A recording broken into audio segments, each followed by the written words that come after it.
कृष्णं कमलपत्राक्षं पुण्यश्रवणकीर्तनं वासुदेवं जगद्योनिं नौमि नारायणं हरिं। वसुदेवसुतं देवं कंसचाणूरमर्दनं देवकी परमानन्दम् कृष्णं वन्दे जगद्गुरुं। कृष्णं वन्दे जगद्गुरुं।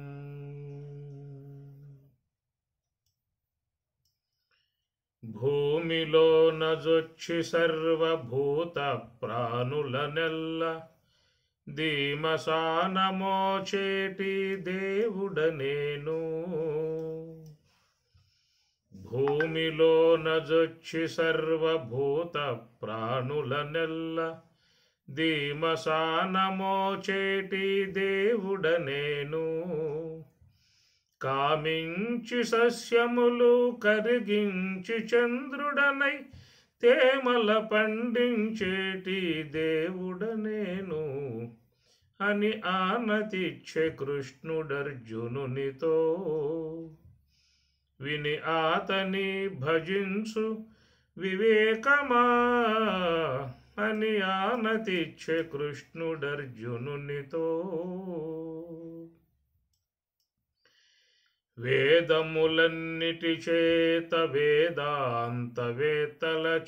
ఆదినే నిరుగదగిన దేవుడను.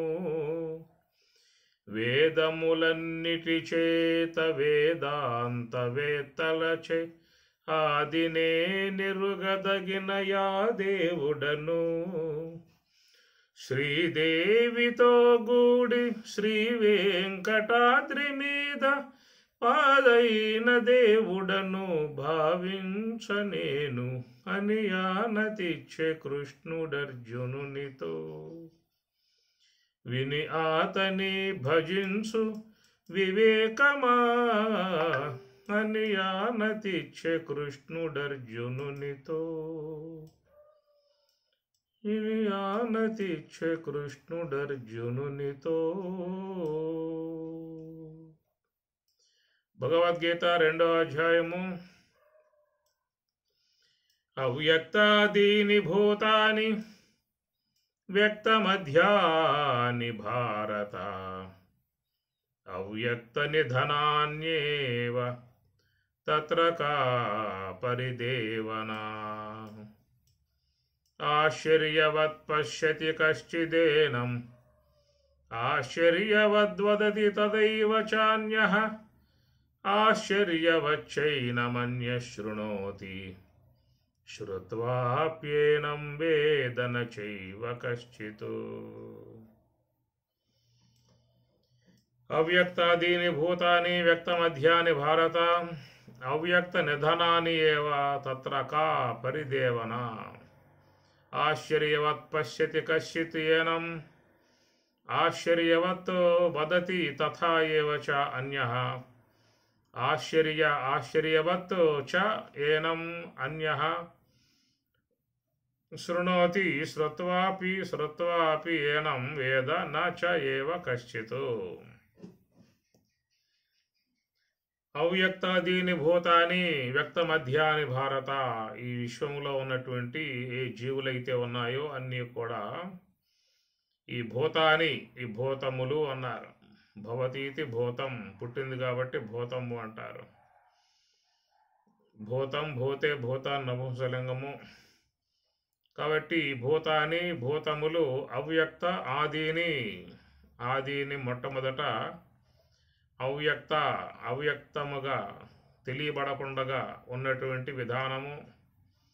వ్యక్త మధ్యాని భారత అర్జున. వ్యక్త మధ్యాని మధ్యకాలములో వ్యక్తమవుతూ ఉన్నాయి, కనపడుతూ ఉన్నాయి. అవ్యక్త నిధనాని చనిపోయిన తర్వాత, అంతముదిన తర్వాత, లయమైన తర్వాత అవ్యక్త మరి అవ్యక్తంలోకే మళ్ళీ వెళ్ళిపోతున్న విధానము. తత్ర ఆ విషయమున పరిదేవన ఎందుకయ్యా ఈ యొక్క వేదన, కా ఎలా, ఎందుకు ఏడ్చేది, ఎందుకు పరితపన చెందేది, ఎందుకు బాధపడేది, ఎందుకు ఉద్వేగం చెందేది అనే విధాయకాలుగా స్వామివారు బోధిస్తున్న అంశము. కనుక అవ్యక్త ఆదిని భూతాని, ఆదిని మొట్టమొదట్లో చూసినట్లయితే మరి వెష్టి సమిష్టి రెండు అంశాలకు వస్తుంది ఇది అర్థం. వెష్టి అనగా ఈ జీవులు, ఆది మొదట్లో అందరూ కూడా 100 ఏండ్లకు పూర్వం వేసుకోండి, ఎవరు లేడు. ఈ విశ్వంలో ఉన్నటువంటి మొత్తం జనాభా అంతా లెక్క పెట్టుకోండి, 130 కోట్ల జనాభా. 100 ఏండ్లకు పూర్వం ఒక్కడు లేడు. ఇంకా 100 ఏండ్లు అయిన తర్వాత ఒక్కడు ఉండడు, మొత్తం అవ్యక్తంలోకి వెళ్ళిపోతారు. వ్యక్త మధ్యాని, ఈ మధ్యకాలంలో మాత్రమే వ్యక్తమై గోచరించేటువంటి విధానముగా ఉన్నారు అని చెప్పి అన్నారు. కాబట్టి ప్రకారముగా చూసినట్లయితే అవ్యక్త ఆదిని భూతాని, భూతములంటే పంచభూతాలకు అర్థం వస్తుంది. ఈ నామరూపాత్మికమై జగత్ అనేది కూడా ఒకప్పుడు లేదు. అవ్యక్త ఆదిని మొట్టమొదట్లో ఈ జగత్తంతా కూడా అవ్యక్తంలో ఉన్నది. అవ్యక్తం అంటే అవ్యక్త తత్వము అంటారు. అవ్యక్తాత్ వ్యక్తయ సర్వాః ప్రభవంతి అహః ఆగమే అని గీత. అవ్యక్తాత్ వ్యక్తయః, అవ్యక్తాత్ అవ్యక్తము నుండి వ్యక్తయః వ్యక్తమై గోచరిస్తున్నటువంటి విధానము. శుద్ధాత్ శబలమభూత్, శబలాదై వ్యక్తః అవ్యక్తాన్ మహతో మహతో అహంకారః, అహంకారాత్ పంచతన్మాత్రాణి, పంచతన్మాత్రేభ్యో పంచమహాభూతాని, పంచమహాభూతేభ్యో అఖిలం జగత్తు. కాబట్టి ఈ ప్రకారంగా చూస్తే ఈ జగత్తంతా కూడా ఎక్కడుందాయా అంటే అవ్యక్త తత్వంలో ఉన్నది అన్నారు. అవ్యక్తాత్ వ్యక్తయః, కనుక అవ్యక్తము నుండే వ్యక్తమై వస్తున్నటువంటి విధానము అవ్యక్త తత్వమునే. దాన్ని మాయా అని కూడా పిలువబడుతుంది. కనుక ఈ జగత్తంతా కూడా మొత్తం సూక్ష్మముగా అవ్యక్త తత్వమునందు ఉండేటువంటి విధానము. మనకి ఈ విషయాలు భగవద్గీత 8వ అధ్యాయంలో స్పష్టంగా చెప్పడం జరుగుతుంది. అక్కడ సహస్రయుగ పర్యంతతో అహహ బ్రహ్మణ విదుః, రాత్రిం యుగ సహస్రాంతాం తేహో రాత్రి విదో జనాః. సహస్రయుగ పర్యంతత్, ఆహ ఆహహ, ఆహ అంటే పగలు అనగా 1000 మహాయుగముల పర్యంతం ఈ జగత్ అనేది కొనసాగుతుంది, వ్యక్తమై గోచరిస్తుంది. వ్యక్తమై గోచరించేటువంటి జగత్తుకి ఆయు కాలమానం చెప్పిన విధానము సహస్రయుగ పర్యంతత్ అన్నారు. అయితే మనకు చెప్పుకున్న విధానం మన యొక్క శరీరం ఇది పంచభూతాత్మికమే, మన దేహం కూడా పంచభూతాత్మికమే. పంచభౌతికమైన భవనంబు దేహంబు అన్నారు. కనుక వ్యష్టిగా ఉన్నటువంటి ఈ దేహము పంచభూతమే, సమిష్టిగా ఉన్న ఈశ్వర దేహం కూడా పంచభూతాత్మికమే. కాబట్టి పంచభూతాత్మికమై ఉన్నటువంటి యొక్క ఈ జగత్తు అవ్యక్తము నుండి వ్యక్తమైంది. అయితే దాని కాలమానం సహస్రయుగ పర్యంతత్ అన్నారు. మన దేహం యొక్క కాలమానము శతమానం భవతి అన్నారు, 100 ఏండ్ల కాలం. మన ఈ యొక్క పంచభూతాత్మిక మన జగత్తుకి మన దేహానికి 100 ఏండ్ల ఆయువుగా చెప్తే, అటు ఈశ్వరుని యొక్క శరీరం ఆయన దేహం సహస్రయుగ పర్యంతత్ 1000 మహాయుగములు అన్నారు. కనుక మనకి దేహం ఉన్నది, ఆయనకి దేహం ఉన్నది. అస్మిన్ లోకే ద్వా పురుషౌ స్తౌ, అస్మిన్ లోకే ఈ లోకములో ద్వా పురుషౌ, 2 పురుషులు ఉన్నారు అని కదా. క్షరశ్చాక్షర ఏవచ, క్షర పురుషుడు అక్షర పురుషుడు అని. అందువల్ల ఇరువురికి కూడా ఈ శరీరాలు అనేటువంటి మనకి శాస్త్రకారులు చెబుతూ ఉన్నారు. భగవద్గీత 11వ అధ్యాయం అంతా కూడా పరమాత్మ యొక్క విశ్వరూపాకారమే చెప్పడం జరిగింది. కనుక మరి ఆ జగత్తు సమిష్టిగా పంచభూతములుగా ఉన్నటువంటి భూతాని, భూతములు, పంచభూతములు అవన్నీ కూడా అవ్యక్త ఆదిని మొట్టమొదట్లో ఎట్లా ఉన్నాయంటే అవి కూడా అవ్యక్తముగానే ఉన్నటువంటి విధానం. అది సమిష్టి మాయ అవ్యక్త తత్వములో ఉన్నటువంటి విధానము. అది 1000 రాత్రిం యుగ సహస్రాంతం, రాత్రి కాలం కూడా రాత్రిం యుగ సహస్రాంతం 1000 మహాయుగములు, పగలు 1000 మహాయుగములు, కృత, త్రేత, ద్వాపర, కలి ఈ 4 యుగములు కలిపి ఒక మహాయుగం అంటారు. కృత, త్రేత, ద్వాపర, కలి 18 లక్షల చలరి కృతయుగం, 12 లక్షల చలరి త్రేతాయుగం, కృత త్రేతాయుగం, 8 లక్షల చలరి ద్వాపర యుగం, 4,32,000 కలియుగం అని చెప్పని ఈ ప్రకారంగా ఉన్నటువంటి ఈ యుగాలు 4 కూడా కలుపుకుంటే ఒక మహాయుగంగా చెప్తారు. ఈ మహాయుగముగా ఉన్నటువంటి దానిని మరి 1000 చెప్పాలి. 1000 మహాయుగములు చెబితే అప్పుడు ఒక పగలు బ్రహ్మదేవుల వారికి పూర్తవుతుందన్నమాట. కాబట్టి ఆయన దేహ కాలమానం అట్లా ఉన్నది, మన దేహ కాలమానం ఎట్లా ఉన్నది. మన 12 గంటలు అయితే పగలు, 12 గంటలు రాత్రి. అయితే ఆయన కాలమానం చూసినట్లయితే సహస్రయుగ పర్యంతతో అహహ బ్రహ్మణ అన్నారు. బ్రహ్మదేవునికి సహస్రయుగ పర్యంతం ఉన్నటువంటి పగటి కాలం అని చెప్పారు. అంతకాలం ఆయన గారు ఈ సృష్టి వ్యవహారాన్ని కొనసాగించే విధానంగా ఉంటుంది. రాత్రిం యుగ సహస్రాంతం కాబట్టి రాత్రి అనేటువంటిది కూడా మరి రాత్రి సమయంలో జగత్తంతా కూడా మొత్తం లయమైపోతుందన్నారు. భూమి జలములో, జలం అగ్నిలో, అగ్ని వాయువులో, వాయువు ఆకాశంలో, ఆకాశం అహంకారతత్వం మహాతత్వంలో, మహాతత్వం అవ్యక్తతత్వం వరకు పోతుంది. అంతే, ఇక పైకి పోదు. పైన శబల బ్రహ్మం ఉన్నాడు, ఇక దాటితే శుద్ధ బ్రహ్మమే ఉంటుంది. కాబట్టి ఈ జగత్తంతా కూడా సూక్ష్మముగా బీజమాత్రముగా అవ్యక్త తత్వమునందు అట్లా ఇమిడి ఉంటుంది. అంతే తప్ప అది శుద్ధ బ్రహ్మంలో పోయే విధానం కాదు. అంతవరకే పోవాలి. భూమి జలమైంది, భూమి లయమైంది, జలం లయమైంది, అగ్ని లయమైంది. తన కారణాలు లయం అవుతాయి, కార్యములు కారణాల్లో చేరిపోతాయి అంతే. కాబట్టి జల కార్యం భూమి, కాబట్టి భూమి తన కారణముకు జలంలో చేరిపోతుంది. అగ్ని కార్యం జలం కనుక జలం తన కారణముకు అగ్నిలో చేరిపోతుంది. వాయువు యొక్క కార్యం అగ్ని కాబట్టి అగ్ని తన కారణముకు వాయువులో చేరిపోతుంది. ఆకాశం వాయువు కారణం కాబట్టి ఆ కారణంలో చేరిపోతుంది. ఇట్లాగా కార్యకారణ కర్తృత్వే హేతు ప్రకృతి ఉచ్యతే.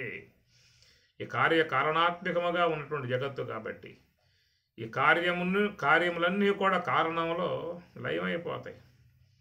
ఆభరణాలన్నీ కూడా బంగారంలో చేరిపోతాయి, అలలన్నీ సముద్రంలో చేరిపోతాయి, ఘటాలన్నీ మట్టిలో చేరిపోతాయి. ఈ ప్రకారంగా ఈ కార్యాలన్నీ కూడా కారణాల్లో చేరిపోయే విధానం ఉంటుంది. కాబట్టి అవ్యక్త తత్వం మాయా అనబడేటువంటిది ఈ జగత్తుకి ఒక కారణంగా చెప్పుకొచ్చారు. మాయా కార్యము అన్నారు. మాయామేయ జగంబు నిత్యమని సంభావించు అని అంట. కాబట్టి ఆ మాయ అనేదే అవ్యక్త తత్వముగా చెప్పేటువంటిది. అవ్యక్త తత్వం నందు ఈ బీజమాత్రముగా జగత్తంతా కూడా రాత్రిం యుగ సహస్రాంతం, రాత్రి అయినప్పుడు జగత్తంతా తిరిగి మరలా అవ్యక్తంలోకే వెళ్ళిపోతుంది. కాబట్టి అవ్యక్తములో ఈ విశ్వ సంబంధమై ఉన్నటువంటి అంతా కూడా ఆ దాంట్లో సూక్ష్మముగా ఉండిపోయే విధానముగా ఉంటుంది. అయితే ఆ మాయ ఎంత ఉన్నది అనే దానికి కూడా విధమిద్దం, దానికేం చెప్పాల. ఇది మహాత్ములు సూచించారు. పాదోస్య విశ్వభూతాని త్రిపాదశామృతం దివి అని ఆ కొలతలు ఆ విధంగా చేశారు. ఒక పాద భాగముగా ఈ జగత్ అంతటినీ కూడా పాద భాగంగా చెప్పుకొచ్చారు. త్రిపాదశ అమృతం, 3 పాదాల పర్యంతం అమృతం బ్రహ్మం అనేటువంటి విషయముగా చెప్పుకొస్తూ ఉన్నారు. కాబట్టి సూచన మాత్రంగా ఇచ్చేటువంటి యొక్క అంశమే. ఏమి అర్థం కావటానికి వాడేటువంటి పదాలు తప్ప బ్రహ్మము యొక్క విషయంలో ఏ పదాలు వాడే అవకాశం లేదు. కనుక ఈ ప్రకారంగా ఉన్నటువంటి ఈ జగత్తు యొక్క విశ్వమంతా కూడా సమిష్టి అవ్యక్తతత్వం నందు లైవ్ అయి ఉండేటువంటి విధానము. ఆ విధముగా ఉన్నప్పుడు మరి జీవులు ఈ విశ్వంలో ఉన్నటువంటి సమస్త ప్రాణులు ఇవన్నీ కూడా వాటి వాటి కర్మ ఫలాలని అనుసరించి కర్మ రాశులు, కర్మ సంచితాదులు ఏవైతే ఉన్నాయో ఆ మొత్తం కూడా సమిష్టి మాయలో ఆ జీవులు కూడా అట్లాగే ఉండిపోవాల్సి వస్తుంది. భూత్వా భూత్వా ప్రలీయతే రాత్రి ఆగమే ప్రలీయంతే తత్రైవ అవ్యక్త సంజ్ఞకే భూత్వా భూత్వా ప్రలీయతే అని పరమాత్మ అంటాడు గీతలో. భూత్వా భూత్వా మాటి మాటికి ఎన్నిసార్లు లయమైపోయిందో. అనంత ప్రవాహం, కాలం అనంత ప్రవాహంగా పోతా ఉన్నది. సంకల్పం చెబుతాం కదా, అద్య బ్రహ్మణ ద్వితీయ పరార్థే శ్వేత వరాహ కల్పే వైవస్వత మన్వంతరే కలియుగే ప్రథమ పాదే జంబూదీపే భరతవర్షే శ్రీశైల దక్షిణ దిగ్భాగే శ్రీశైల ఆగ్నేయ ప్రదేశే కృష్ణా కావేరియోహ మధ్య దేశే అని ఈ ప్రకారంగా రోజు అందరూ కూడా సంకల్పం చెప్పుకుంటారు. సంధ్యావందనం చేసే వాళ్ళు సంకల్పం చెబుతారు, గృహాలలో పూజ చేసుకునేటువంటి వాళ్ళు సంకల్పం చెబుతారు, ఆలయాలలో అయ్యవార్లు కూడా సంకల్పాలు చెబుతారు. అన్ని సందర్భాలలో సంకల్పం చెప్పకుండా ఏ యొక్క కర్మ ఆ యొక్క క్రియ ఆరంభం చేసే విధానం ఉండదు. అందరూ కూడా ఈ పదాలు విన్నటువంటి విధానమే. అయితే ఏంటంటే యాదృశ్యంగా వినేస్తారు, ఏదో పారమాలిటీగా వినేస్తారు, పక్కన పెట్టేస్తారు తప్ప దాని గురించి ఎవరు పట్టించుకోరు. అద్య ఎప్పుడు బ్రహ్మణ బ్రహ్మదేవుల వారికి ద్వితీయ పరార్థే అనే మాటలు అక్కడ వాడారు. అద్య బ్రహ్మణ ద్వితీయ పరార్థే శ్వేత వరాహ కల్పే వైవస్వత మన్వంతరే కలియుగే ప్రథమ పాదే జంబూదీపే భరతవర్షే భరతఖండే. కాబట్టి ప్రథమ పాదే కలియుగ ప్రథమ పాదే మనం 4,32,000గా ఉన్నటువంటి కలియుగంలో ప్రథమ పాదములో ఉన్నామని చెప్పి అన్నారు. అద్య ఇప్పుడు బ్రహ్మణ బ్రహ్మదేవుల వారికి ద్వితీయ పరార్థే ప్రథమ ద్వితీయ పరార్థే అని చెప్పి అన్నారు. అంటే ఏమిటంటే అద్య ఇప్పుడుకి బ్రహ్మదేవుల వారికి 50 ఏండ్లు పూర్తయ్యాయా అని చెప్పనేటువంటి మాట. మిగతా 50 ఏండ్లు పూర్తయిపోయాయని చెప్పినాడు. ఆయన కూడా తన యొక్క పదవికి రాజీనామా చేసేసి బ్రహ్మలో చేరిపోవలసి ఉంటుంది. ఆయన తే బ్రహ్మలోకేశ పరాంతకాలే పరామృతాత్పరిముచ్యంతే సర్వే. తే బ్రహ్మలోకేశ బ్రహ్మదేవుల వారు మరి తన యొక్క మరి ఆ స్వరూపంలోకి వెళ్ళిపోవడం జరుగుతుందని చెప్పేసి అని భవిష్యత్తు బ్రహ్మగా మరి ఆంజనేయ స్వామి అని చెప్పిన ఏదో చెబుతూ ఉన్నారు. అదంతా ఇప్పుడే ఇంకా అయ్యే పని కాదు, కానీ ఇంకా చాలా ఉన్నది. ఇప్పుడు ఏంటంటే మరి బ్రహ్మదేవుల వారు 50 ఏండ్లు అంటే ఇంక 50 ఏండ్లు సామాన్య విషయం చెప్పండి. కృత త్రేత ద్వాపర కలి ఈ 4 చేరుకు మహాయుగం. ఇలాంటి మహాయుగాలు 1000 గడవాలి. 1000 గడిస్తే ఒక పగలవుతుంది, ఇంకొక 1000 గడిస్తే రాత్రి అవుతుంది. 2000 మహాయుగములైతే ఒక్క రోజు అవుతుంది. ఇలాంటి రోజులు ఇంకా మరి నెల 30 అయితే నెల ఆ లెక్క ప్రకారం. ఆ నెలలు మొత్తం ఒక 12 అయితే ఓ సంవత్సరము. ఇలాంటి సంవత్సరములు ఇప్పుడు అద్య బ్రహ్మణ ద్వితీయ పరార్థే 50 ఏళ్ళు 50 సంవత్సరాలు పూర్తయ్యాయి అని చెప్పానంటే దీన్ని బట్టి మీరు లెక్కేసుకోండి ఎన్ని రాత్రులు ఎన్నిసార్లు విశ్వం లయమైపోయిందో. అనగా మరి నెలకు 30 రోజులంటే 30 సార్లు లైవ్ అయింది, ఆవిర్భావం అయ్యింది. సంవత్సరానికి 365 రోజులంటే మరి అన్నిసార్లు ఆ యొక్క విశ్వం లైవ్ అయింది, మళ్ళీ ఆవిర్భావం అయిందని చెప్పిన అర్థం. ఈ ప్రకారం ఇంకా 50 ఏండ్లు పూర్తి కావాలంటే ఇంకెన్నిసార్లు ఈ విశ్వం ఆవిర్భావం కావాలో, ఇంకెన్నిసార్లు లయం కావాలో, ఇది పెద్ద కాలమాన విధానంగా ఉన్నటువంటిది. కాబట్టి ఈ ప్రకారముగా అవ్యక్తాదీని భూతాన్ని వ్యక్త మధ్యాన్ని భారత వ్యక్త నిధనాన్ని ఏవ. కాబట్టి విశ్వానికి కూడా అలాంటి యొక్క అవస్థే చెప్పడం జరిగింది. అవ్యక్తం నుండి వ్యక్తంలోకి వస్తూ ఉంది, వ్యక్తం నుంచి మళ్ళా తిరిగి అవ్యక్తంలోకి వెళ్ళిపోతుంది. కాబట్టి అవ్యక్తం నుంచి వచ్చినటువంటి యొక్క భూతాన్ని పంచభూతాత్మిక విశ్వము వ్యక్త మధ్య అని మధ్యకాలంలో వ్యక్తమై గోచరించటం అని చెప్పినట్టు ఎంతకాలం గోచరిస్తుంది చెప్పుకున్నట్లుగా మరి సహస్రయుగ పర్యంతత్తు అహహా. పగలనేది 1000 మహాయుగములు. కృత త్రేత ద్వాపర కలి. కనుక కలియుగం అయిపోతే యుగాంతం అయిపోతుంది అనే మాట ఏదో వాడుతూ ఉన్నారు. కలియుగం అయిపోతే యుగాంతం ఏం కాదు. కలియుగం అయితే మళ్ళా కృతయుగం వస్తుంది. కృతయుగం పోయి మళ్ళా త్రేతాయుగం వస్తుంది. త్రేతాయుగం పోయి ద్వాపరయుగం వస్తుంది. ద్వాపరయుగం పోయి కలియుగం వస్తుంది. మళ్ళీ కలియుగం పోయి కృతయుగం వస్తుంది. ఇట్లా యుగాలు మారుతూ ఉంటాయి తప్ప విశ్వం లయం అయ్యేదేమి లేదు. విశ్వం లయం కావాలని చెప్పనంటే సహస్రయుగ పర్యంతత్తు 1000 మహాయుగములైన పూట అప్పుడు లయం అవుతుంది. అనగా కృత త్రేత ద్వాపర కలి ఈ 4 చేరి మహాయుగం అయితే ఇలాంటి 1000 గడిచిన తర్వాత అప్పుడు ఆ యొక్క బ్రహ్మదేవునికి రాత్రి సమయంలో మొత్తం లయమైపోతుంది అనే మాట భగవద్గీత 8వ అధ్యాయంలో చెబుతున్నటువంటి విషయము. అవ్యక్తాత్ వ్యక్తయ సర్వాః ప్రభవంతి అహః ఆగమే రాత్రి ఆగమే ప్రలీయంతే తత్రైవ వ్యక్త సంజ్ఞకే. రాత్రి ఆగమే బ్రహ్మదేవునికి రాత్రి ఆగమే వచ్చేసిందా అంటే తత్రైవ వ్యక్త సంజ్ఞకే. ఈ జగత్తంతా మొత్తం లయమైపోయి సమిష్టి అవ్యక్త తత్వంలో మాయలో అది ఉండిపోయేటువంటి యొక్క విధానము అని చెప్పాను. కాబట్టి ఈ ప్రకారంగా అనంతముగా సాగిపోయేటువంటి అటు విశ్వ జగత్తు ఎక్కడ జీవుల విషయంగా చూసినా కూడా దృష్టిగా చూసినా కానీ మరి ఈనాడు మనం ఈ యొక్క వ్యక్త రూపముగా విశ్వంలో ఉన్నాము అని చెప్పనంటే అది ఒక ప్రారబ్ధానుగుణ్యముగా మనకి ఈ దేహం ప్రాప్తించటము, ఈ దేహముతో ఈ కాలమాన విధానములో ప్రయాణం చేస్తూ ఉన్నాం. కాబట్టి అందరూ కూడా చూసినట్లయితే అవ్యక్తాత్ వ్యక్తయ, మనం కూడా అవ్యక్తము నుండి వ్యక్తానికి వచ్చాం. అవ్యక్తముగా ఉన్నాం. అవ్యక్తముగా అంటే ఇంద్రియ గోచరం కానటువంటిది లోన ఉన్నటువంటి సూక్ష్మ దేహం. అందువల్ల అది ఇంద్రియ గోచరం అయ్యేటువంటి యొక్క వస్తువు కాదు కాబట్టి దానిని సూక్ష్మ దేహము అన్నారు. మనకు నేత్రేంద్రియ గోచరమై ఉన్నటువంటి యొక్క వస్తువు కాబట్టి దీన్ని స్థూల దేహము అన్నారు. ప్రస్తుతం మనకు ఉన్నటువంటి ఈ శరీరం ఇది స్థూల దేహం అనే పేరు విషయంగా చెప్పుకొచ్చారు. కానీ లోన ఉన్నటువంటి యొక్క ఆ సూక్ష్మ దేహం అనేది మాత్రం అది అవ్యక్తము, అది కనపడేది కాదు. ఎవరు కూడా సూక్ష్మ దేహాన్ని చూద్దాము అని చెప్పానంటే అది కనపడేటువంటి విధానముగా లేదు.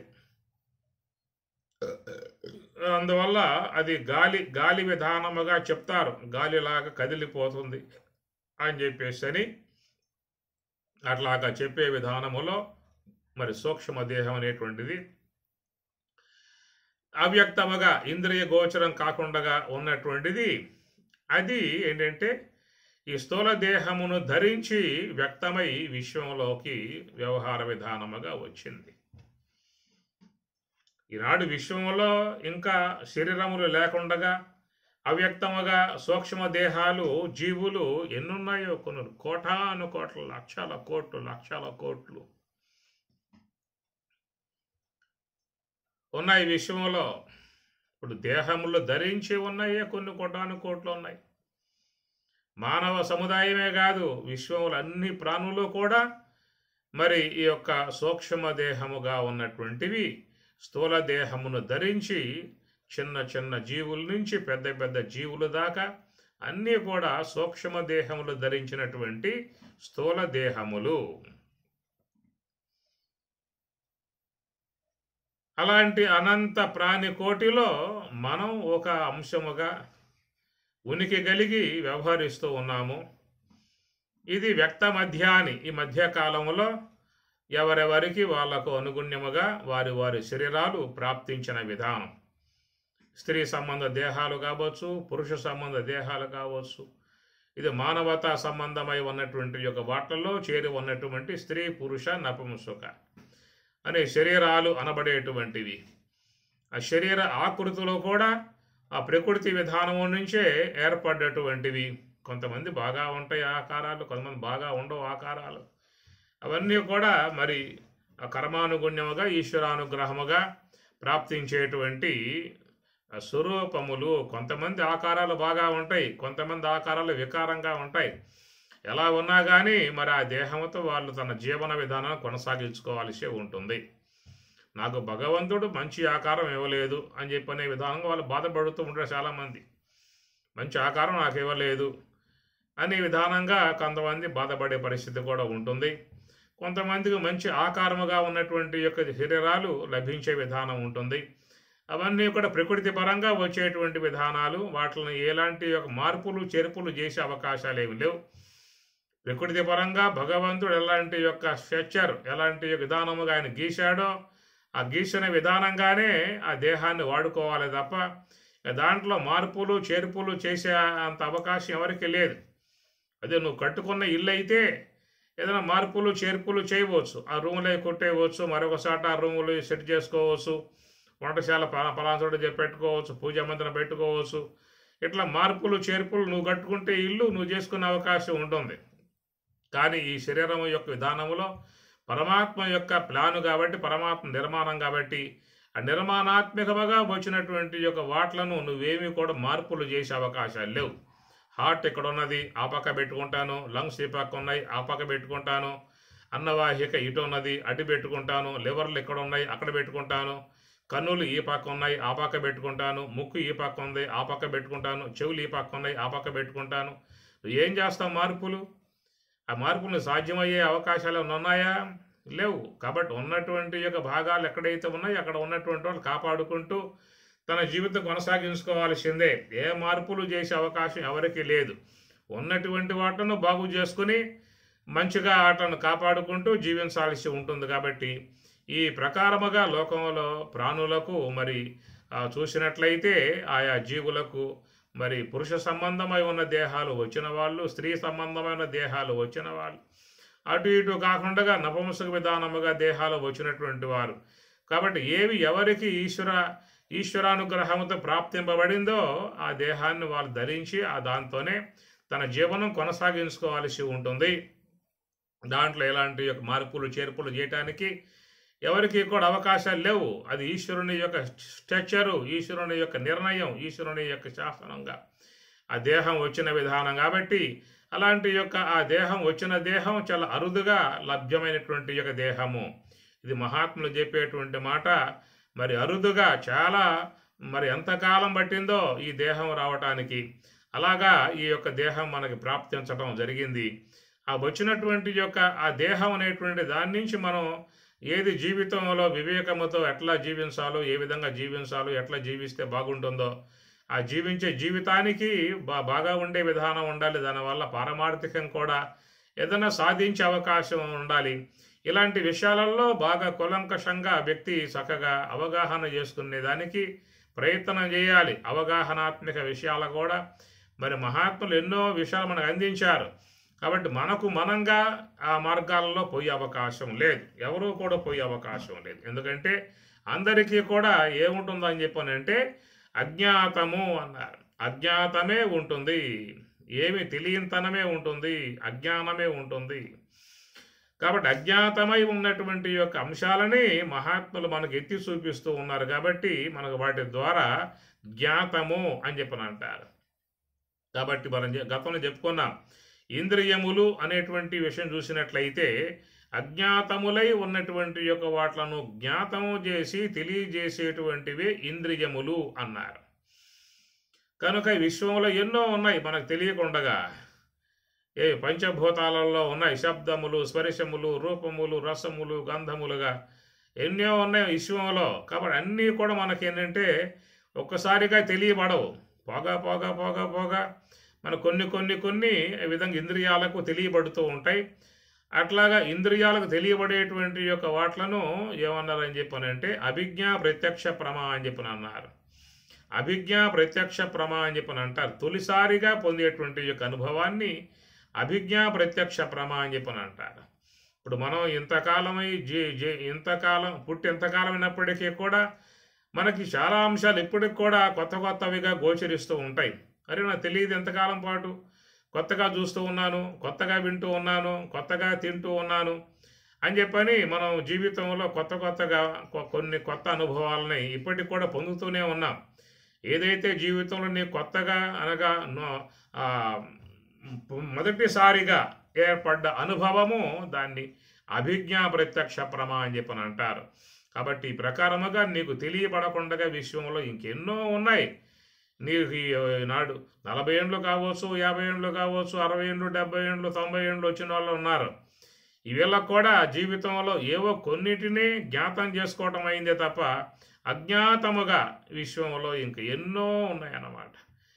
మనకు తెలిసిన వాటితో తెలియని వాటితో పోల్చుకుంటే తెలిసింది కేవలం ఒక ఆవగింజ అంత మాత్రమే. తెలియకుండా ఉన్నటువంటివి పెద్ద మేరు పర్వతం అంత ఉందన్నమాట. కాబట్టి ప్రకారం కొత్తవిగా వ్యక్తి ఇంద్రియ సహకారములతో లోకంలో తెలుసుకుంటూనే ఉన్నాడు, కొత్తవి చూస్తూనే ఉన్నాడు, కొత్తవి తింటూనే ఉన్నాడు, కొత్తవి వింటూనే ఉన్నాడు. ఈ ప్రకారంగా ఎన్ని చేసినా కానీ అప్పటి వరకు అవి మనకి అభిజ్ఞా ప్రత్యక్ష ప్రమలుగా ఉన్నాయి. అవి మళ్ళా ఆస్వాదించే విధానంగా ఉన్నట్లయితే దానిని ప్రత్యభిజ్ఞ ప్రత్యక్ష ప్రమ అన్నారు. అభిజ్ఞా ప్రత్యక్ష ప్రమ, ప్రత్యభిజ్ఞా ప్రత్యక్ష ప్రమ అని చెప్పని అంటారు. కాబట్టి ఈ ప్రకారముగా అభిజ్ఞా ప్రత్యక్ష ప్రమ, ప్రత్యభిజ్ఞా ప్రత్యక్ష ప్రమ. మొదటిసారిగా ఏ అనుభవాన్ని పొందావో దానిని అభిజ్ఞా ప్రత్యక్ష ప్రమ అని చెప్పి అనగా, అదే విషయాన్ని తర్వాత కాలంలో పలుమార్లు దానిని ఆస్వాదిస్తాం, దాన్ని చూస్తాం, ఆ విషయాన్ని వింటాం, ఆ పదార్థాన్ని తింటాం. కాబట్టి ఈ విధంగా పలుమార్లు దాన్ని అనుభవించినప్పుడు కలిగేటువంటి యొక్క ఆస్వాదన, కలిగేటువంటి యొక్క అనుభూతి, దానిని ప్రత్యభిజ్ఞ ప్రత్యక్ష ప్రమ అని చెప్పిన అన్నారు. కాబట్టి ప్రకారముగా ప్రత్యభిజ్ఞ ప్రత్యక్ష ప్రమలు మనం జీవితంలో గతంలో ఏవైతే విన్నామో, తిన్నామో, చూసామో ఇవన్నీ కూడా మరలా పొందేవిగా ఉన్నట్లయితే అట్లను ప్రత్యభిజ్ఞ ప్రత్యక్ష ప్రమ అని చెప్పి అన్నారు. ఇక మనకు తెలియబడకుండా ఉన్నటువంటి విశ్వంలో ఇంక ఎన్ని ఉన్నాయో లెక్కే లేదు. అవన్నీ కూడా అజ్ఞాతములుగా ఉన్నాయి. అవన్నీ ఇంద్రియముల యొక్క పరిధికి వస్తే తప్ప నీకు జ్ఞాతములు అయ్యే అవకాశం లేదు. ఈ ప్రకారముగా ఈ భూగడ్డ మీద ఎన్ని దేశాలు ఉన్నాయి? 190-200 దేశాలు అని చెప్పిన. దీవులు కానీ దేశాలు కానీ, చుట్టూ సముద్రం ఉంటే దీవి అంటారు, ఒక పక్కే సముద్రం ఉంటే దేశం అంటారు. కాబట్టి మనకి ఆ భారతదేశం అని చెప్పిన అన్నాం. భారతదేశానికి సముద్రం ఉత్తర భాగంలో ఉంది, ఉత్తర భాగంలో కొండలన్నీ ఉన్నాయి, దక్షిణ భాగంలో సముద్రం ఉన్నది. ఆ కొండకి ఆ పక్కకి వెళ్ళామంటే చైనా వస్తుంది, ఈ పక్క దిగితే ఇండియా వస్తుంది. కాబట్టి ప్రకారంగా మరి ఉన్నటువంటి వాటి దేశాలు అంటారు. చుట్టూ సముద్రం ఉంటే దాన్ని దీవులు అని చెప్పని అంటారు. ఇట్లాగా మొత్తం లెక్క పెడితే ఈ భూమి మీద ఉన్నటువంటి దేశాలు దాదాపు 200 దేశాలు అని చెప్పి అనుకోండి. లెక్క నాకు తెలియదు, మీకు తెలిస్తే అనుకోండి, దాదాపుగా అని చెప్పి అనుకుందాం. మరి 200 దేశాలలో ఉన్నటువంటి ఇంతలు విడ్డూరాలు మరి విషయాలు నీకు ఎన్ని తెలుసు? ఎన్ని దేశాలకు పోయావు? ఎన్ని దేశాలలో ఎన్ని చూసావు నువ్వు? కాబట్టి అవన్నీ నీకు అజ్ఞాతంలో ఉన్నటువంటివి. సముద్రాల్లో ఏమున్నాయి ఏమి తెలియదు, అరణ్యాల్లో ఏమున్నాయి ఏమి తెలియదు, భూమిలో ఏమున్నాయి ఏమి తెలియదు, కొండల్లో ఏమున్నాయి ఏమి తెలియదు. ఏమో మొత్తాన్ని పోయిస్తూ ఉంటాం. అప్పుడప్పుడు ఎక్కడన్నా బాగా ఉందా, అక్కడ చూడదగిన ప్రదేశము, ఆడ మంచి సీనరీ బాగా ఉంటుంది అని చెప్పి అన్నప్పుడు మనం కారు వేసుకునో లేకపోతే ట్రైన్లోనో ప్రయాణం చేసి ఆడకు పోయి చూసి వస్తూ ఉన్నాం. చాలా చూస్తున్నాం జీవితంలో. ఎన్ని చూసినా కానీ చూడాల్సినవి, ఎన్ని తిన్నా కానీ తినాల్సినవి, ఎన్ని అనుభవించినా కానీ అనుభవించాల్సినవి ఈ విషయంలో ఎన్నో ఉన్నాయి. అవన్నీ కూడా అజ్ఞాతములు అన్నారు. అవన్నీ కూడా ఇంద్రియముల చేత జ్ఞాతం చేసుకోవచ్చు, కానీ మనకి కాలం లేదు. తక్కువ కాలం ఉన్నది, ఎక్కువ కాలం మనకు పెట్టలా. ఈ తక్కువ కాలమే. ఈ తక్కువ కాలంలో పరిమితముగా ఉన్నటువంటి విధానాలుగా మనం ఇంద్రియముల సహకారముతో విశ్వములో ఉన్నటువంటి వాటను జ్ఞాతం చేసుకోవడం అనేటువంటిది ఉంటుంది. కాబట్టి ఇంద్రియ సహకారం లేకుండా నువ్వు ఏవి కూడా తినే అవకాశం లేదు, చూసే అవకాశం లేదు, వినే అవకాశం లేదు. ఇంద్రియ సహకారం ఉంటేనే ఈ జగత్తులో ఉన్నటువంటి యొక్క వాట్లను నువ్వు జ్ఞాతం చేసుకుని తెలుసుకునే విధానముగా కలిగే అవకాశం ఉన్నది. ఇది ఇంద్రియ పరిధిలో చేరి ఉన్నటువంటి యొక్క అంశం అన్నమాట. ఇవి కేవలం భౌతికముగా ప్రపంచములో చేరి ఉన్నటువంటి యొక్క విషయాలని అవగాహన చేసుకోవటానికి, అనుభవం చేసుకోవటానికి చేసేటువంటి యొక్క విధానము. ఇక శాస్త్రపరంగా పోయినట్లయితే మనకు మునులు, ఋషులు, యోగులు బోధించేటువంటి వేదములు, ఉపనిషత్తులు, బ్రహ్మసూత్రములు ఇతర ఇతర ఎంతో వాంగ్మయం, జ్ఞాన సంబంధమై ఉన్న వాంగ్మయం. ఇక వాటిల్లో ఉన్నటువంటి యొక్క విషయాలు కూడా పారమార్థికముగా ఉన్నటువంటివి కాబట్టి అవి కూడా మనకి ఆ యొక్క తెలియబడటం అని చెప్పనంటే అది జ్ఞాన మార్గంలో తెలియబడేటువంటి విధానము, అంతర్ముఖ ప్రయాణంలో తెలియబడేటువంటి యొక్క విధానము. అక్కడ నీకు జ్ఞాతమయ్యే అవకాశం ఉంటుంది. ఈ ప్రకారంగా చూస్తే మనం జీవితంలో తెలుసుకోవాల్సినటువంటివి ఎప్పుడూ కూడా మిగిలిపోయే ఉంటాయి. ఎన్ని అనుభవించినా ఇంకా అనుభవించాల్సిన మిగిలిపోయే ఉంటాయి. నాంతోస్తి మమ దివ్యానాం విభూతీనాం పరంతప.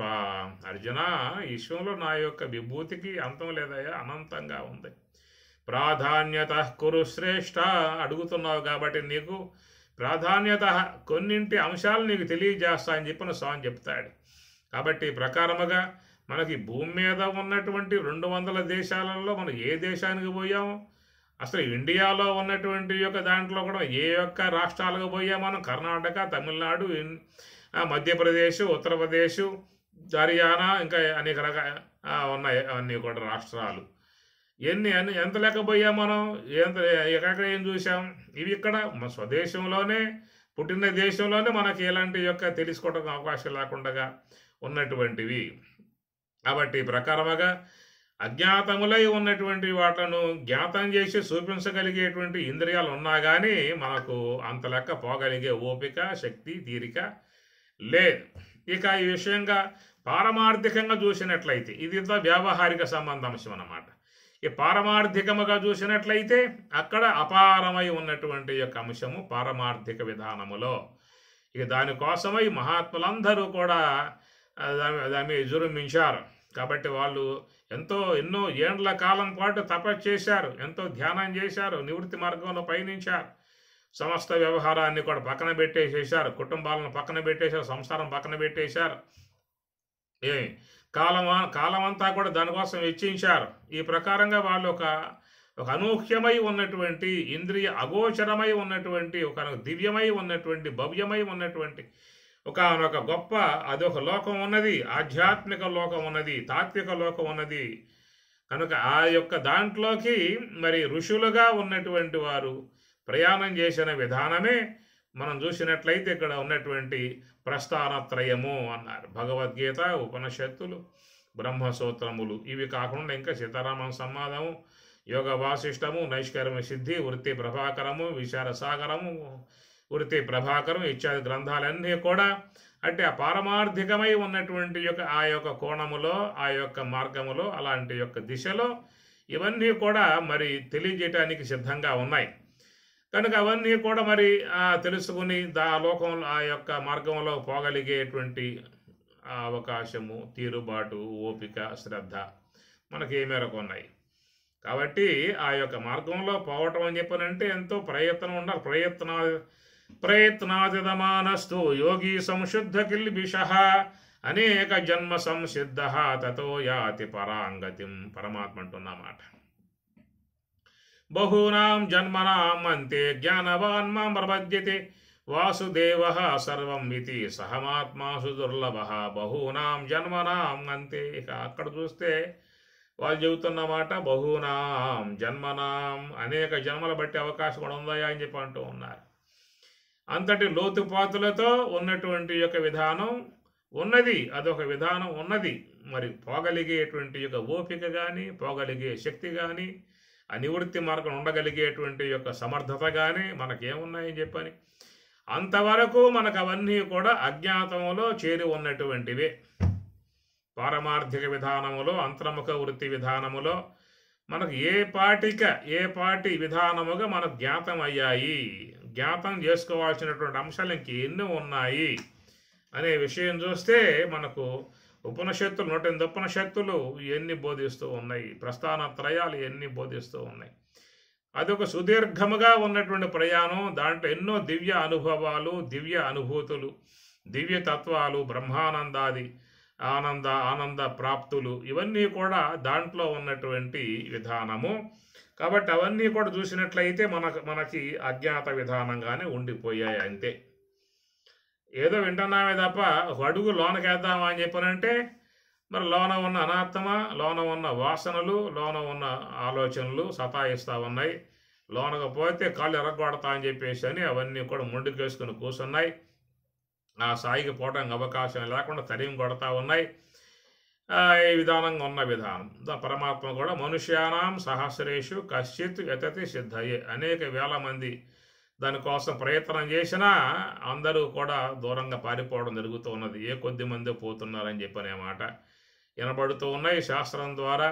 కాబట్టి ఈ కోణములో, ఈ నివృత్తి సంబంధమై ఉన్నటువంటి కోణంలో దీంట్లో పోలేదా మహాత్ములని చాలామంది పోయారు కాబట్టి వాళ్ళని ఋషులు అని చెప్పని అన్నాం.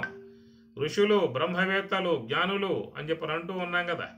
వాళ్ళంతా కూడా ప్రయాణం చేసినటువంటి వారే, స్వరూపానుభవాన్ని పొందినటువంటి వారుగా మనం భావించుకుంటూ ఉన్నాం. రమణ భగవానుల వారు ఆయన ప్రయాణం చేశాడు, లక్ష్మణార్యులు ఆయన ప్రయాణం చేశాడు, మలయాళ స్వాములు ఆయన ప్రయాణం చేశాడు, పరమహంస ఆయన ప్రయాణం చేశాడు. ఇట్లా జమదగ్ని, యాజ్ఞవల్కి, వశిష్ఠుడు, వ్యాసులు, శుక భగవానులు ఎన్ని చూస్తే వీళ్ళందరూ కూడా మార్గంలో ప్రయాణం చేసిన విధానమే. ఇలా మనకి పేర్లు తెలియకుండా ఉన్నటువంటి ఎంతోమంది మహాత్ములు వాళ్ళు ప్రయాణం చేసిన విధానమే. కాబట్టి వాళ్ళు ప్రయాణం చేసి తీరుబాటుగా వాళ్ళు ప్రయాణం చేసి ఆ స్వరూప అనుభవ విధానంలో వాళ్ళు జ్ఞాతం చేసుకున్న అంశం. కాబట్టి ఇక మనపాటి విషయం చూసినట్లయితే మనం ఆ విషయాన్ని విన్నటువంటి వాళ్ళమై, కాబట్టి ఆ ప్రయత్న భాగంలో చేరి ఉన్నాం. మనం ఆ యొక్క ప్రయత్న భాగంలో చేరి ఉన్నామే కానీ ముందుకు పోగలిగేటువంటి శక్తి సామర్థ్యములు మన దగ్గర కనపడటం లేదు. కారణం ఏంటంటే మరి అనాత్మ యొక్క విధానము, లోన ఉన్నటువంటి సంస్కారములు, లోన ఉన్నటువంటి అజ్ఞానము, లోన ఉన్నటువంటి ఆలోచన విధానాలు ఇవన్నీ లోనగా పోవడానికి అవకాశం లేకుండా అడ్డుపడుతూ ఉన్నాయి. అయినా కానీ సాధకులై ఉన్నటువంటి వారు, వైరాగ్యం కలిగి ఉన్నటువంటి వారు ప్రయత్నం చేస్తారు. అర్జునుడు కూడా చంచలంభ్య మనఃకృష్ణ ప్రమాది బలవదృఢం అన్నటువంటి యొక్క తన అనుభవాన్ని వ్యక్తపరిచాడు. దానికి స్వామివారు కూడా చెప్పిన విధానంలో అసంశయం మహాబాహో, సందేహం లేదయా, అది కొంచెం సంకులముగా ఉన్నటువంటి విధానమే, కష్టంతో చేరి ఉన్న విధానమే. అయినా ఇష్టం కలిగి ఉంటే మాత్రం తప్పనిసరిగా ముందుకు పోయే అవకాశం ఏర్పడుతుంది. అభ్యాసనతు కౌంతే వైరాగ్యనచ గృహ్యతే, అభ్యాసం వైరాగ్యం ముఖ్యం కావాల్సి ఉంటుందని చెప్పని వారు చెప్పినటువంటి యొక్క మాట. కాబట్టి ఆ ప్రకారముగా ఇక ఈ నివృత్తికి సంబంధించినటువంటి యొక్క అంశములో మరి బ్రహ్మము యొక్క, మోక్షం యొక్క సంబంధమై ఉన్నటువంటి యొక్క అంశములో మనకు చాలా వరకు అజ్ఞాతమై ఉన్నటువంటి యొక్క అంశమే. మనకేమీ తెలియదు అని చెప్పని కూడా చెప్పుకోవచ్చు. ఏదో మాట్లాడుతున్నామని చెప్పి అనేటువంటి విధానంలో గొప్పగా తోయవచ్చు. కానీ మరి దాని యొక్క విషయంలో ఇంకా చాలా మనకు అవగాహన లేనటువంటిది, జ్ఞాతం కానటువంటి యొక్క అంశం దాంట్లో చాలా లోన ఉన్నటువంటిది. అదొక కోణము. ఇది మోక్షానికి సంబంధించినటువంటి విషయములో అవ్యక్తముగా ఉన్నటువంటి విధానం. ఏది మోక్ష సంబంధమై ఉన్న, నివృత్తి మార్గం యొక్క సంబంధమై ఉన్న దాంట్లో అవ్యక్తముగా ఉన్నటువంటి, తెలియబడకుండా ఉన్నటువంటి అంశాలు దీంట్లో చాలా ఉన్నాయని చెప్పేసి అని. ఇక అట్లాగే మనకి చూసినట్లయితే చెప్పుకున్నాం కదా, మరి ఆ యొక్క ఇంద్రియాల పరిధిలో ఉన్నటువంటి యొక్క విషయాలు, ఈ ప్రాపంచిక విషయాల యొక్క విషయంగా అది చెప్పుకున్నాం. ఈ స్థూల దేహానికి సంచార యోగ్యముగా ఉన్నటువంటి విధానాలలో ఈ భూగడ్డ మీద దాదాపు 200కు పైగా ఉన్న దేశాలని చెప్పి చెప్పుకున్నాం. అలా అక్కడ ఉన్నటువంటి యొక్క అన్నీ కూడా మనకి అజ్ఞాతములుగా ఉన్నటువంటి విధానం. ఇది కేవలం స్థూల దేహం యొక్క సంబంధ పరిధిలో చేరి ఉన్నటువంటి యొక్క అంశం అన్నమాట. రెండవది ఈ సూక్ష్మ దేహము యొక్క సంబంధ పరిధిలో కూడా ఉన్నటువంటివన్నీ కూడా అవి కూడా అవ్యక్తముగానే ఉన్నాయన్నమాట. సూక్ష్మ దేహము యొక్క సంబంధ విధానములో, సూక్ష్మ దేహము అని చెప్పనంటే ఈ దేహము నుండి, ఈ యొక్క శరీరము నుంచి సూక్ష్మ దేహం వెలువడిన తర్వాత అది చేసేటువంటి ఇక ప్రయాణము అన్నారు. అది లోకాంతర గమనము అని చెప్పని. యాంతి దేవవ్రతా దేవాన్ పితॄన్ యాంతి పితృవ్రతాః భూతాన్ని యాంతి భూతేజ్యా యాంతి మధ్యాజినోపి మాం అనే మాట. ఏ చైవ సాత్వికా భావ రాజసా తామసాశ్రయే మత్త ఏవేతి తాన్ విద్ధి నత్వహం తేషు తే మయి. కాబట్టి మరి రాజసిక సంబంధమై, సాత్విక సంబంధమై ఉన్నటువంటి యొక్క లోకాలు, రాజసిక సంబంధమై ఉన్నటువంటి యొక్క లోకాలు, తామసిక సంబంధమై ఉన్న లోకాలు, ఆ లోకాలకు అధినాయకులుగా ఉన్నటువంటి యొక్క దేవతలు, ఆ దేవతల చేత పరిపాలన చేసుకుంటూ ఉన్నటువంటి యొక్క లోకాలుగా మనకు భగవద్గీతలో చెప్పేటువంటి యొక్క అంశములు, అనేక లోకములు ఉన్నాయని చెప్పేసి. కాబట్టి వారు ఎవరెవరైతే ఏ ఏ ఉపాసన కలిగి ఉంటారో ఆ ఉపాసన కలిగి ఉన్నటువంటి వారు ఆయా లోకాలకు పోతున్నటువంటి విధానం అని చెప్పేసి. అది ఎప్పుడయ్యా అని చెప్పినంటే నిధనాని అంటే దేహం సాధించిన తర్వాత మళ్ళా అవ్యక్తాదీని అన్నారు అక్కడ. అవ్యక్తాత్ వ్యక్తయ అనగా అవ్యక్తాదీని భూతాని వ్యక్త మధ్యాని భారత అవ్యక్త నిధనాని నిధనాని అనగా నిధన అంటే శరీరం సాధించిన తర్వాత మళ్ళీ ఎక్కడికి పోతున్నారని చెప్పాను, అవ్యక్తంలోకి పోతున్నారని చెప్పాను. కాబట్టి దేహం సాధించిన తర్వాత ఏ జీవుడైతే మళ్ళీ ప్రయాణాన్ని కొనసాగించే విధానముగా ఉన్నదో ఆ ప్రయాణం కొనసాగించేటువంటి విధానములో కూడా మరి ఆ సూక్ష్మ దేహం చేరుకునేటువంటి యొక్క ఆయా లోకాలు అనేటువంటివి ఇవన్నీ ఉపాసనా సంబంధములో చేరి ఉన్నటువంటివి. ఇప్పుడు వైష్ణవం చెబుతున్నది, మీరు భక్తి శ్రద్ధలతో విష్ణువుని ఆరాధించినట్లయితే మీరు విష్ణులోకానికి చేరుకుంటారు. ఆ విష్ణులోకంలో మీకు చక్కగా మరి సాలోక్య, సామీప్య, సాయుజ్య, సారూప్యం లాంటి ముక్తులు మీకు వైకుంఠంలో ప్రాప్తిస్తాయని చెప్పేసి అని వాళ్ళు చెబుతున్న విషయం. అట్లనే శైవులు పరమశివుడిని ఆరాధించినట్లయితే మీరు ఆయన అనుగ్రహముతో కైలాసానికి పోయి కైలాసంలో పరమశివుని సన్నిధిలో చక్కగా ఆనందంగా ఉండే అవకాశం అని చెప్పని మరి శైవ మతం వాళ్ళు చెబుతున్నటువంటి యొక్క మాట. అట్లనే శాక్తేయులు అమ్మవారిని ఆరాధించినట్లయితే వాళ్ళు శ్రీలోకానికి పోయి శ్రీలోకంలో అమ్మవారి సన్నిధిలో ఆ విధముగా అమ్మవారి యొక్క ఆనందంలో మీరు ఉండే అవకాశం ఏర్పడుతుందని చెప్పేసి అని శాక్తేయ మతం చెబుతున్నటువంటిది. ఇట్లా గాణాపతి కానీ సౌర మతం కానీ ఇట్లా అనేక రకాలైనటువంటి యొక్క మార్గాలు విశ్వంలో చాలా ఉన్నాయి. వాటిని విశ్వసించి ఎంతోమంది ఆ మార్గాల్లో ప్రయాణం చేస్తున్న విధానం. కొన్ని వందల మంది వైష్ణవంలో ఉన్నారు, కొన్ని వేల మంది శైవంలో ఉన్నారు. వందల కాదు, వేల మంది, లక్షల మంది.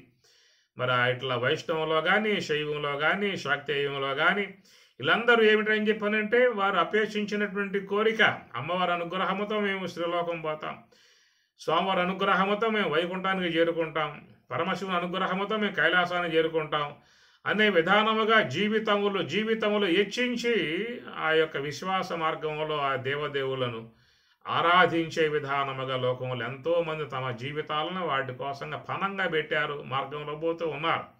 ఇప్పుడు మనం కూడా స్వామివారు చెప్పినటువంటి యొక్క మాటలపై విశ్వాసం కలిగి బ్రహ్మ పదార్థము అంతటా వ్యాపకమై ఉంటుంది, సచ్చిదానందమై ఉంటుంది, స్వప్రకాశమై ఉంటుంది, ఆనందాత్మకమై ఉంటుంది అనే మాటలు వేదం బోధించినటువంటి మాటలు స్వామివారు బోధిస్తే మనం విన్నటువంటి వాళ్ళమై మనం కూడా ఆ యొక్క విశ్వాస మార్గంగా మరి రోజువారీగా ధ్యానం చేస్తూ సోహం భావ ధ్యానం చేస్తూ మనం కూడా ప్రయాణం చేస్తున్నాం కదా. కాబట్టి మనకున్నటువంటి యొక్క విశ్వాసం ఇది, వాళ్ళకున్నటువంటి యొక్క విశ్వాసం అది, అన్నీ కూడా విశ్వాస భాగంలో చేరి ఉన్నటువంటివే. కనుక అవన్నీ కూడా ఏంటంటే తనువు సాధించిన తర్వాత అవ్యక్తములో చేరి ఉన్నటువంటి యొక్క అంశం. నిధనాని దేహం సాధించిన తర్వాత అవ్యక్తములో చేరి ఉన్నటువంటివి. కాబట్టి అవన్నీ కూడా ఎక్కడున్నాయా అనేటువంటిది కూడా లోకంలో మాటలు వినపడతా ఉన్నటువంటివి.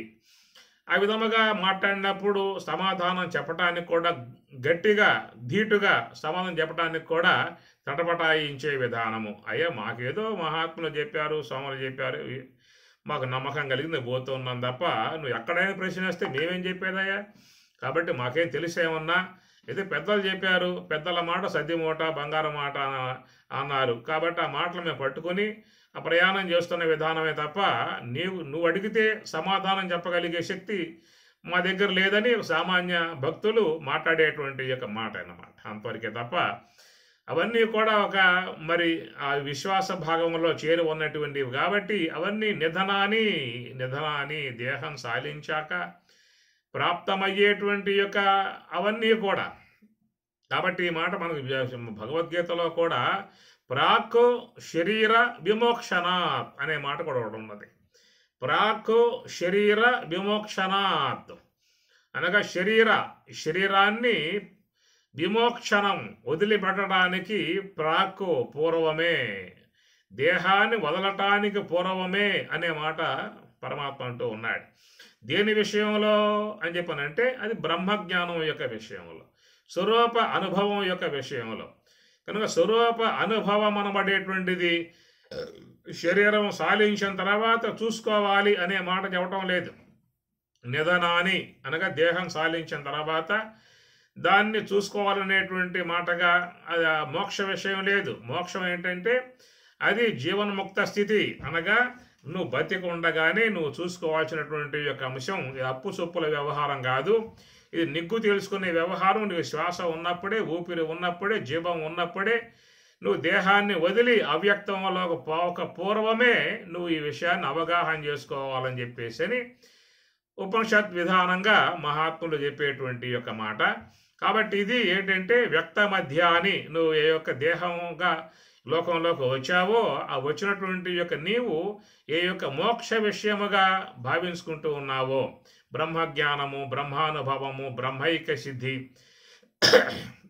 అనేటువంటి ఏవైతే ఉన్నాయో ఈ విధానం అంతా కూడా ఎప్పుడు శరీరం ఉన్నప్పుడే, దేహము వదలటానికి పూర్వమే అని చెప్పిన అన్నా. కాబట్టి ప్రకారముగా శరీరం ఉన్నప్పుడు మాత్రమే బ్రహ్మము యొక్క విషయముగా దర్శించుకునే విధానములో అయితే మనం ఈ విషయాన్ని విన్నామే తప్ప స్పష్టముగా ఎవరికి కూడా గోచరించిన విధానం కాదు. అది గోచరించాలంటే ప్రయాణం చేయాలి. చాలా ప్రయాణం ఉంది ఇక్కడ. మహాత్మ చెప్పే ప్రయాణం, స్వామి చెప్పే ప్రయాణం ఏంటి? స్థూల దేహానికి ఆధారం శ్వాస, శ్వాసకు ఆధారం కుండలిని, దానికి ఆధారం సంకల్ప శక్తి, దానికి ఆధారం మనస్సు, మనస్సుకు ఆధారం బుద్ధి, బుద్ధికి ఆధారం జీవుడు, జీవునికి ఆధారం ఈశ్వరుడు, ఈశ్వరునికి ఆధారం శుద్ధ బ్రహ్మం అని చెప్పని ఇట్లాగా స్వామివారు చెప్పిన అంశాలు. మరి వీటన్నిటినీ కూడా తేలిగ్గా కొట్టేస్తారా? అవాస్తవములుగా ఏమైనా కొట్టేసే అవకాశాలు ఏమైనా ఉన్నాయా?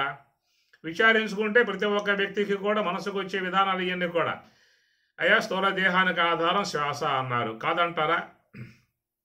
పోనీ శ్వాస పక్కన పెట్టి బతుకు చూద్దాం, 2 అడుగులు ముందుకై, నేను శ్వాస లేకుండా బతుకుతానని చెప్పేసి అని ఆ శ్వాసను కాస్త పీక పక్కన పెట్టేసేసి 2 అడుగులు వేస్తావా? దేహం నడుస్తుందా? నడిచే అవకాశం లేదు. ఇది సహేతుకముగా ఉన్నటువంటి అంశాలు. కాబట్టి స్థూల దేహానికి ఆధారం శ్వాస అన్నారు. లోకంలో మనం చూస్తూ ఉన్నాం, ఎంతమంది శ్వాసలు ఊడిపడ్డాయి కింద. ఆ దెబ్బతో దేహాలు కాస్త నేలమట్టం అయిపోయాయి, భూమిలో కలిసిపోయాయి. కాబట్టి శ్వాస యొక్క శ్వాస యొక్క ఆశ్రయం లేకుండా ఈ దేహం మనుగడ సాగించుకునే అవకాశం లేదు. కాబట్టి ఈ దేహానికి శ్వాస ఆధారము అన్నారు. ఇంకా పైకి పోతే ఆ శ్వాసకు ఆధారం కుండలిని శక్తి అని చెప్పిన అన్నారు. కుండలిని అనేది ఒక శక్తి అన్నమాట లోపల. ఆ శక్తి అనే దాని ద్వారా ఈ శ్వాస గమనం అనేది జరుగుతూ ఉన్నది. కాబట్టి జరిగేటువంటి ఈ గమనానికి లోన ఉన్నటువంటి యొక్క ఆ మహత్తర శక్తి అది పట్టి దీన్ని ఆడిస్తూ ఉంది శ్వాసనని చెప్పేసి అని. అదేం లేదయ్యా అలాంటి లోపల ఏమి లేవు అని చెప్పి ఒకవేళ అన్నావు అనుకో, నువ్వే ఆడిస్తున్నావు శ్వాసనే ఉన్నా, ఆడియన్స్ చూద్దాం. నువ్వు ఒప్పుకోలేదు లోన శక్తి ఉందని చెప్పానంటే ఆ శక్తికి ఏమి లేదు అని చెప్పని అన్నప్పుడు మరి ఆ శ్వాస ఆడుతుందిగా. ఆడే శ్వాస నువ్వే ఆడేస్తున్నావా? నువ్వు ఆడియన్స్ చూద్దాం అని చెప్పి ఆడిస్తావు, ఆడియన్స్ చూద్దాం. కాబట్టి నీ ప్రమేయంతో ఆగే విధానముగా ఉండి ఉన్నట్లయితే పగటిపూట ఏదో ప్రయత్నం చేస్తావు, రాత్రి ఏం చేస్తావు, పడుకున్నాక ఏం చేస్తావు, అంతే. పొద్దున్నే వల్ల హరహర మహాదేవ, శంభో శంకర, శంకు గంటాలు, ఈ బుద్ధి రేఖలు, ఏడుపులు, బెడబొబ్బులు అన్నీ కూడా. కాబట్టి నీ యొక్క చేతిలో శ్వాస ఉండే విధానంగా ఉన్నట్లయితే నీ పరిస్థితి ఒక పూట తగ్గిపోతావు. అది నీ యొక్క అధీనంలో లేదు, లోపల శక్తి ఉందని చెప్పి అన్నారు. ఆ శక్తే కుండలిని శక్తి. కాబట్టి చెప్పిన మాటపై విశ్వాసం ఉంచు, నమ్మిక కలిగి ముందుకు పోతే తప్ప దాన్ని ప్రశ్నించి నమ్మకం లేకుండా పోయే అవకాశాలు లేవు. కనుక శ్వాస అనేది నీ చేతుల్లో లేదు. ఎట్లా ఆడుతుంది? ఆడుతుంది. ఆడేటువంటి విధానంగా ఆ యొక్క శక్తి కుండలిని అన్నారు. దానికి ఆధారం సంకల్ప శక్తి అని చెప్పి అన్నారు. అదొక మహత్తర శక్తి. సంకల్పం సామాన్య విషయం కాదు. సంకల్పంతోనే సర్వేశ్వరుడు సమస్త లోకల నిర్మాణం చేశాడు. ఏకోహం బహుశ్యాం అని మన చాందోక్యం చెబుతుంది అన్నమాట. ఏకోహం ఒక్కడిగా ఉన్నటువంటి యొక్క నేను బహుశ్యాం అనేక రూపాలుగా అవుదునుగాక అని చెప్పని అన్నాడు. అట్లా నానా రూపాలుగా విశ్వమంత విశ్వాకారాలుగా ఆ సర్వేశ్వరుడే ఈ విధముగా తోస్తూ ఉన్నాడు. కాబట్టి ఈశావాస్యం ఇదం సర్వం అని చెప్పి అన్నారు. ఈశావాస్యం ఇదం సర్వం, జగత్తంతా కూడా ఈశా ఆవాస్యం, ఈశ్వరుని చేత ఆవాస్యమై ఉన్నది, వ్యాపకమై ఉందని చెప్పేసి అని. కాబట్టి తానే విశ్వరూపముగా అనేక రూపాలుగా అయ్యి తా ప్రావిశతో ఆ రూపాలలో తానే జీవరూపముగా జీవుడుగా ఆయనే ప్రవేశించాడు అని చెప్పిన అర్థం. కాబట్టి ఈ ప్రకారముగా ఆ సర్వేశ్వరుని యొక్క సంకల్పం విశ్వాకారం ధరించింది. అట్లా ఈనాడు మరి జీవుడు చేసేటువంటి యొక్క ఆలోచనలో కూడా ఎంత అద్భుతమైనటువంటి నిర్మాణం చేస్తూ ఉన్నాడు, ఎన్నో అద్భుతాలను సృష్టిస్తూ ఉన్నాడు, ఎంత వైజ్ఞానికం సృష్టిస్తూ ఉన్నాడు, ఎంత అనూహ్యమై ఉన్నటువంటి అంశాలను తన సంకల్ప మాత్రంతో నిర్మాణం చేస్తూ ఉన్నటువంటి విధానం. కాబట్టి అలాంటి యొక్క శక్తి లోపల మనస్సులో ఉన్న ఆలోచనకు ఆ శక్తి ఉందన్నమాట. ఆ శక్తితో ఎంత నిర్మాణం చేయవచ్చు. విశ్వామిత్రుడు కూడా త్రిశంక స్వర్గాన్ని నిర్మాణం చేశాడు. ఈనాడు మరి దేశంలో కూడా మానవులు ఎంతో తన సంకల్పం ద్వారా ఎన్నెన్నో గొప్ప గొప్ప నిర్మాణాలు చేస్తూ ఉన్నారు, అద్భుతాలు సృష్టిస్తూ ఉన్నారు. కాబట్టి దానిని సంకల్ప శక్తి అని చెప్పి అన్నారు. కాబట్టి ఆ శక్తిని మహాత్ములు పరిమితముగా వాడుకునే విధానం చేస్తారు. అది ఒక శక్తి. సంకల్పం లేదా ఉందండి, కాబట్టి అది శక్తి.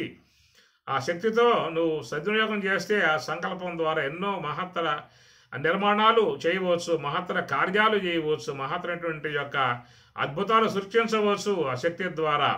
కనుక ఆ సంకల్పమే దానికి ఆధారం ఏంటని చెప్పానంటే మనస్సు అన్నారు.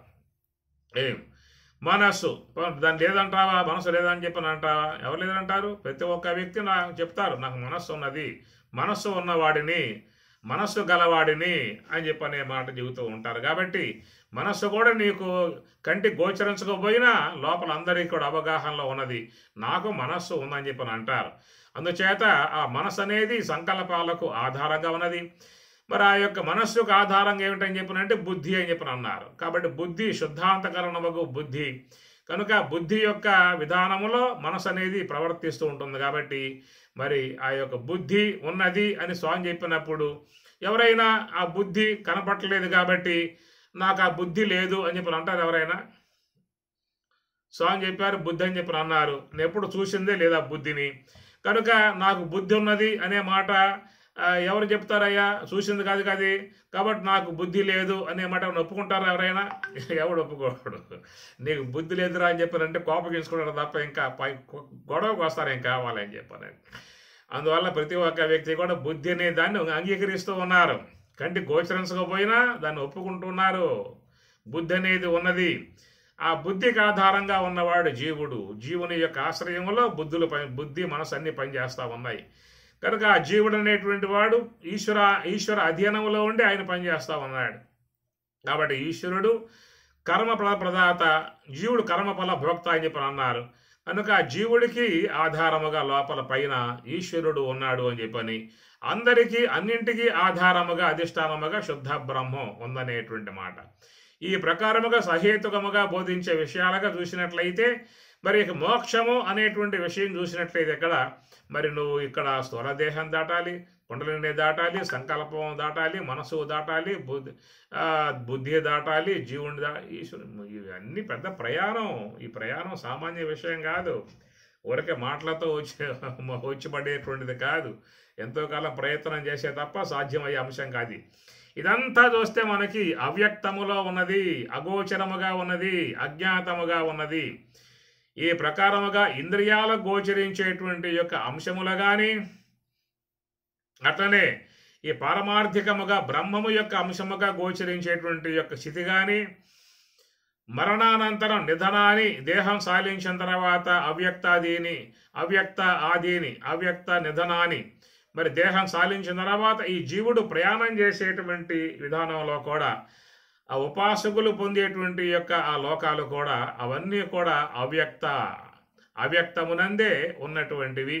కాబట్టి ప్రకారముగా చూసినట్లయితే అవ్యక్తాదీని భూతాని వ్యక్తమధ్యాని భారత అవ్యక్త నిధనాన్యేవ తత్రకా పరిదేవన. అవ్యక్త అనేటువంటి అంశం చూసినట్లయితే చాలా దీంట్లో ఉన్నటువంటి అంశాలు గోచరించే విధానంగా ఉన్నది. దీన్ని కొంచెం మనసు పెట్టి కొంచెం బాగా చూడగలిగితే కొన్ని అంశాలు మన యొక్క ముందుకి వచ్చే అవకాశాలు ఉన్నాయి. కనుక ఈ పూట చెప్పినటువంటి యొక్క అంశాల మీద మీ మనస్సు బాగా పనిచేసి ఉంటుందేమని చెప్పి అనుకుంటూ ఉన్నాను. కనుక వీటి విషయాల మీద కొంత క్లారిటీ అంశాలుగా రేపు మళ్ళీ మనం అట్లను ముచ్చటించుకుందాము. ఓం సహనా భవతు సహనౌ భునక్తు సహ వీర్యం కరవావహై తేజస్వినావధీతమస్తు మా విద్విషావహై. ఓం శాంతి శాంతి శాంతి. హరి ఓం తత్సతు. శ్రీ గురుభ్యో నమః.